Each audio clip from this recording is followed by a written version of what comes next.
So my background, I was a policeman for about 12 or 13 years, and during that I'd started studying economics just out of interest. I always had a passion about just markets and financial markets, and in particular behaviour for investors. I found myself running a share club. We had about 30 police involved in that, and we were all putting money in and meeting monthly and picking stocks. And one of the guys at work brought along a financial planner. And I remember him sitting in the audience and we were talking about particular stocks.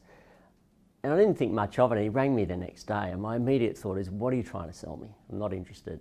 Anyway, he kept ringing me. I picked up the phone once and I said, look, to be brutally honest, I'm not really interested in whatever it is you've got to say. I was a bit rude actually. And he said something to me which still resonates. He said, can you just tell me, you seem really passionate about this whole stock thing and markets and stuff. And I said, yeah, I am. And he said, well, why are you a policeman? And he said, if you're that passionate about it, why don't you think about a career? And I just went, wow, it was like someone literally turned a light globe on. And I said, I've never thought about that. And he said, let's have a coffee. I just want to talk to you about potentially what that journey looks like. And we did. And so I went to Deakin University and picked up some study while I was policing.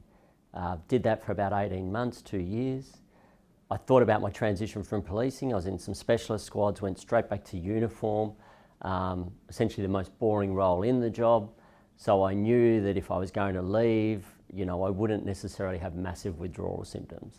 So in 2002, I stepped away from policing. I wasn't even nervous about it. I don't know why. It was crazy now I think about it. I was on a lot less money. I was starting again. I contributed some savings and bought some equity in a very small business. So it was actually, now I look back on it, it was quite brave and it was potentially quite risky. Maybe I was a bit naive, but I was really excited about the journey. And we started, I absolutely gave it everything. I still continue to this day. We built a business that has now led me to working at Viridian. And I couldn't be happier. People say, do I miss what I did in the past? Of course I miss certain things about it, but I've never once thought of going back or changing careers. I'm very happy.